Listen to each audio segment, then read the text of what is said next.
Hello everyone. Before we start today's video, if you could all do me a solid and lightly tap the like button, perhaps share the video about and leave a comment. If you are not subscribed, subscribe as well. It would greatly help this channel. Thank you very much.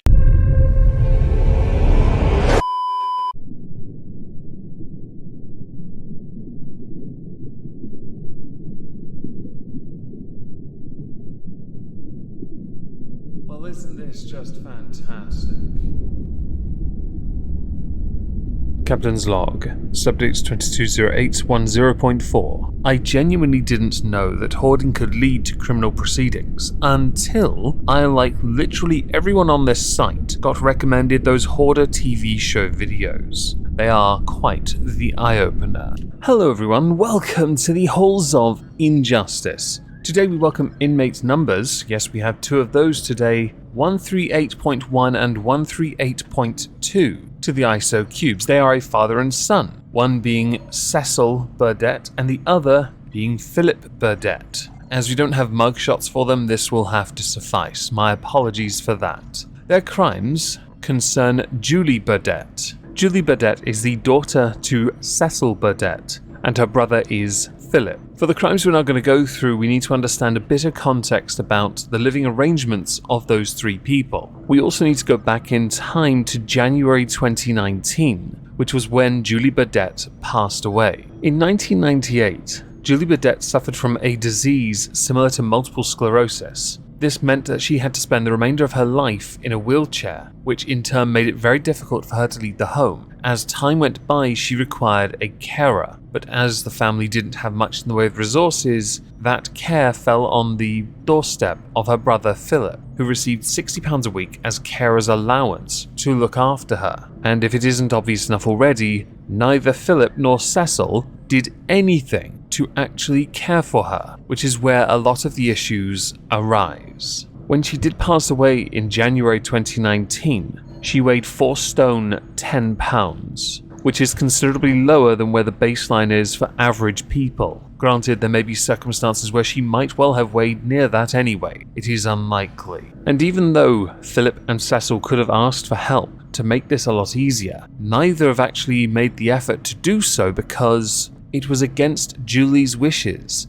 to give her that kind of care. Julie Burdett had passed away from extreme ulcerations. When she was examined by an expert, they had noticed that they'd never seen such a severe level of pressure damage in their 40-year career, which indicates a level of neglect that stretches over decades. Over a number of weeks, while they themselves were the carer, neither the father nor the brother moved Julie, clean, or feed her. They did nothing to help her and she wasted away. Their actions led to her passing. Both denied the charge when they were arrested of manslaughter. Well, we're going to get to that because the trial part was quite fascinating. Timothy Craig QC, prosecutor, started the case by telling the jury, "What you're going to hear in this courtroom is going to be hard for you to forget. Ever, I should think. Parts of the evidence, at least at the start, are shocking, and I'm afraid they might cause you feelings of disgust and even revulsion. So from the start,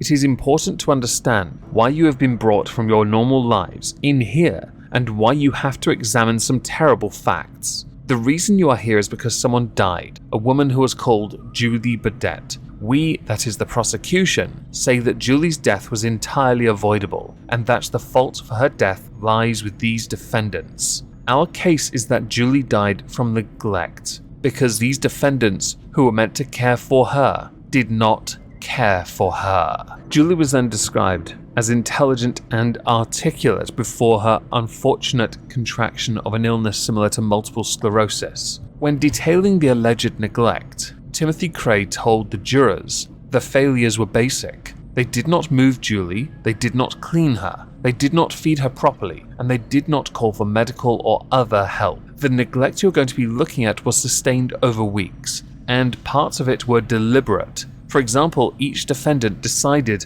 that they would not call medical or any other help for Julie. Ultimately, the result of this neglect was that Julie died. She died, I'm afraid, from dreadful injuries and surrounded by filth and squalor. In the home she shared with the defendants, her own father and her own brother, their neglect was bad enough to lead to an awful death. On the face of it, Julie could have been saved by something as simple as one phone call to any of the medical professionals who had been caring for her for years, or to neighbors who were willing to help, saying that Julie was in serious decline and that they were struggling to cope. The central allegation that we make is that their neglect led to Julie's death, and that the neglect was so exceptionally bad that it amounted to the crime of manslaughter. Timothy Cray went on to then describe what the paramedics found when they entered the home of Julie Burdette, with her being described as thin, frail, with no signs of life, and that Julie had been left in her room, wedged against a bed in a space where there was barely room to move, akin to that of a discarded hobby, perhaps, which is quite sad, sick, and disgraceful. On the 2nd of May 2022, Cecil Burdett, aged 93, was convicted of allowing the horrific death of Julie Burdette after initially being found not guilty of manslaughter. He was instead found guilty, though, of the lesser offense of allowing the death of a vulnerable adult. Julie's brother Philip, aged 59, was found guilty of gross negligence manslaughter. The prosecution had told Leicester Crown Court that it would have only taken one simple phone call to save her, to simply ask for help. And some people are a bit confused here as to whether or not it's entirely out of arrogance and pride that they refused to ask for help, or they simply did not care enough for her well-being. The latter seems equally likely to the former. Cecil Burdett had told the trial that he had no idea his daughter was dying, which no one believed. I wonder why. Prosecutors alleged that the defendants, who were described in court as extreme hoarders, left Julie to suffer dreadful injuries, surrounded by filth and squalor, for 2 weeks in January, and that only a few days before she had passed away, Julie had actually fallen from her bed. Cecil decided he did not want to move her nor ask for anyone to help, because he was afraid of trying to and then dropping her, and not because